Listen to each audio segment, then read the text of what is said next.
कुछ चीज़ें शेयर कर दूँ कि हमें फाइनेंशियल अकाउंटिंग से पहले बिजनेस के बारे में पता होना चाहिए कि बिजनेस है क्या।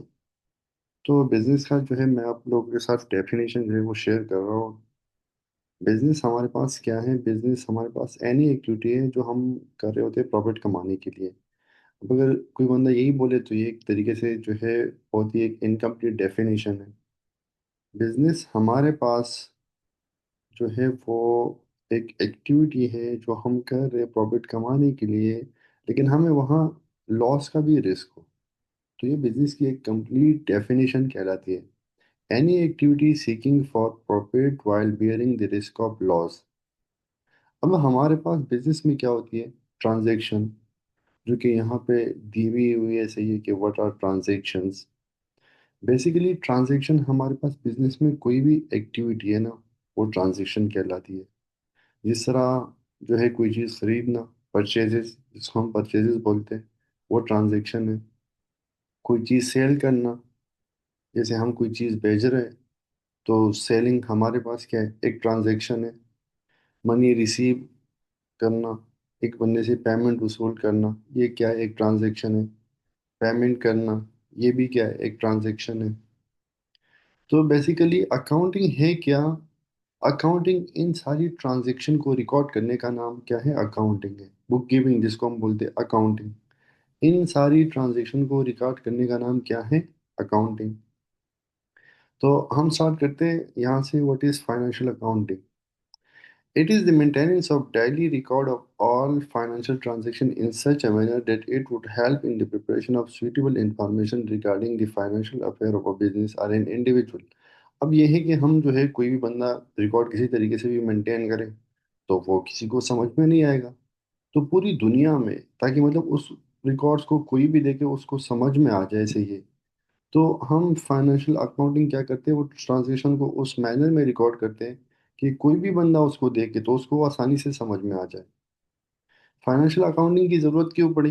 Why is financial accounting needed?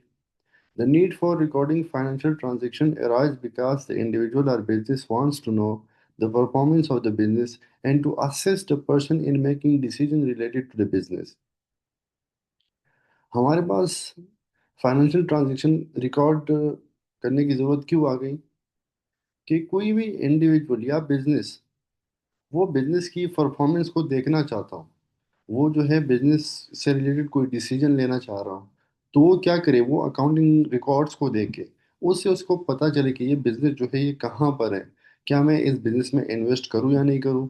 अगर एज अ ओनर क्या मुझे ये बिजनेस आगे लेके जाना चाहिए या नहीं लेके जाना चाहिए? तो ये सारे हमें कहे कैसे पता चलेगा? फाइनेंशियल अकाउंटिंग को देख कर पता चलेगा। फिर हमारे पास क्या, व्हाट आर ट्रांजेक्शन्स, जो कि मैंने पहले भी बात की कि बिजनेस टर्म में या अकाउंटिंग टर्म्स में हमारे पास दो पर्सन के बीच में कोई भी डीलिंग्स हो, मतलब हमारे पास कोई भी एक्टिविटी हो बिजनेस में, वो क्या कहलाती है? ट्रांजैक्शन कहलाती है। Human beings are social animals and are bound to adopt a community living style. Living in a community essentially means that people interact with the people and are independent on each other to fulfill their needs. Every person cannot fulfill all his needs like food, clothing, house, etc. on his own.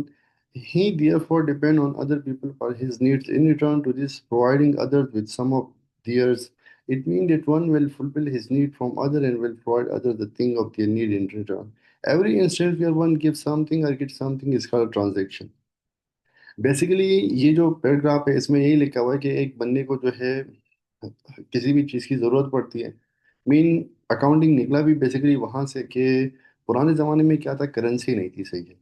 तो currency जब नहीं थी तो लोग क्या करते थे? Let suppose एक बंदे के पास क्या है, चावल है सही है, और उसको ज़रूरत है गोश्त की, और सामने वाले के पास गोश्त है, तो वो क्या करता था? अपने चावल लेता था सही है, और उसको दे देता था, और उससे क्या लेता था? गोश्त ले लेता था सही है। तो उनके बीच में वो ट्रांजैक्शन हो जाती थी। तो बेसिकली यही कह रहा है कि हमारे पास अगर किसी चीज़, कोई किसी को किसी चीज़ की ज़रूरत है, तो वो उसके पास जो कुछ है वो सामने वाले को दे देता है, और उससे उसके बदले जिस चीज़ की उसे ज़रूरत है वो ले लेता है।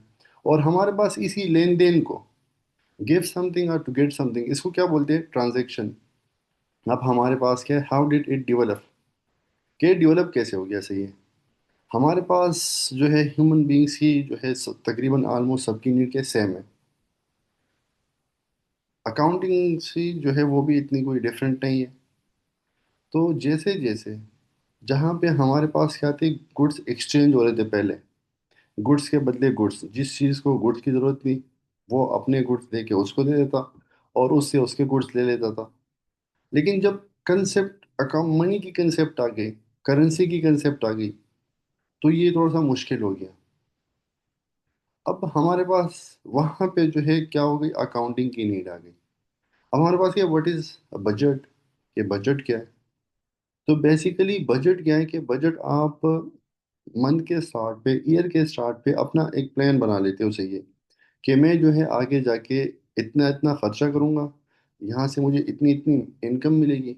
और उस हिसाब से आप क्या करते हो, अपनी फाइनेंशियल पोजीशन को देखते हो, सही है, कि मेरे पास इतना पैसा पड़ा हुआ है तो मैं आगे जाके इसको इस हिसाब से जो है खर्च करूंगा, इस मंथ में ये पेमेंट करूंगा। उस हिसाब से आप क्या करते हो, आगे जाके अपना बिजनेस चलाते हो। ऊपर नीचे हो सकता है थोड़ा बहुत इसमें एक्चुअल में, और जो है वो एक्चुअल में और बजट में फ़र्क आ सकता है। ज़रूरी नहीं है कि जो है दोनों सेम हो। लेकिन बजट हमारे पास यही है कि हम एक प्लान बना लेते हैं शुरू में, मंथ के स्टार्ट पे या ईयर के स्टार्ट पे, और फिर हम उसी प्लान को देखते हुए आगे अपना बिजनेस जो है वो करते हैं। फिर हमारे पास के कंसेप्ट ऑफ कॉस्टिंग, ये कॉस्टिंग क्या है। अब हमारे पास जो है कॉस्टिंग क्या है, इससे पहले हम ये पैराग्राफ रीड करते हैं। A person making or producing anything must not only know how much it costs to make, but also to help in determining the selling price. अगर कोई बंदा कोई चीज़ प्रोड्यूस कर रहा हो रहा है, सही है, अगर बंदा कोई चीज़ प्रोड्यूस कर रहा है या कोई चीज़ बना रहा है, तो उसके लिए ज़रूरी नहीं कि वो जस्ट ये देखे कि इसकी कॉस्ट कितनी है, इस पे जो खर्चा है वो कितना है, बल्कि वो ये भी डिटरमाइन करे कि मुझे ये चीज़ कितने का बेचना है आगे। Because it is necessary that the person not only know the cost of what is being produced but also the cost of each component which has gone into production. उसके लिए ज़रूरी है कि वो जस्ट ये नहीं देखे कि इस पे कितना कॉस्ट लग रहा है, बल्कि वो ये भी देखे कि हर कंपोनेंट जो है वो इसको प्रोड्यूस करने में कितना जो है वो जो है वो क्या कर रहे हैं, दे रहे इन प्रोडक्शन में, इसको फैसिलिटेट कर रहा है। जैसे हमारे पास जो है एक चीज़ है, हम बना रहे, से ये लेट सपोज हम चेयर बना रहे हैं, और उसके लिए हम देंगे यार इसकी कॉस्ट क्या है, लकड़ी जहाँ से आ रही है उसकी कॉस्ट है। नहीं, ये उसकी कॉस्ट नहीं है, जो बंदा इसको बना रहा है उसकी सैलरी, वो भी इसकी कॉस्ट में आएगी। अगर कोई मशीन है और वो मशीन चल रहा है इलेक्ट्रिसिटी पे, तो इलेक्ट्रिसिटी का बिल का जो पोर्शन है वो भी इस प्रोडक्ट की कॉस्ट में आएगा। The control of the cost being incurred is also necessary, otherwise the same can exceed the estimate. और हमारे पास, हमने क्या करना है, इस कॉस्ट को कंट्रोल करना है कि हमारा ये जो है ये कम से कम हो, बल्कि जो हमने एस्टिमेट लगाया है, जो हमने बजटेड किया था पहले से, वरना ये इसे एक्सीड कर जाएगा। तो हम कंट्रोल आगे आएगा कि हम कंट्रोल कैसे लगाते हैं, वो भी आगे हम डिस्कस करेंगे। All this is only possible if the cost and data relating to production is properly recorded and analysed. और ये कब पॉसिबल होगा, जब हम कॉस्ट से रिलेटेड जितना भी डेटा है, सही है, प्रोडक्शन से रिलेटेड, वो सब के सब रिकॉर्ड करें और उसको एनालाइज करें। It is an exercise that only carries out by the accounting. और ये कौन कर रहा होता है, अकाउंटेंट। अगर आपने अकाउंटेंट सीख ली तो आप ये भी समझ जाएंगे कि हमने कॉस्ट को किस तरीके से रिकॉर्ड करना है, उसको किस तरीके से कंट्रोल करना है, और किस तरीके से एनालाइज करना है। Impact of IT on accounting, हमारे पास क्या कि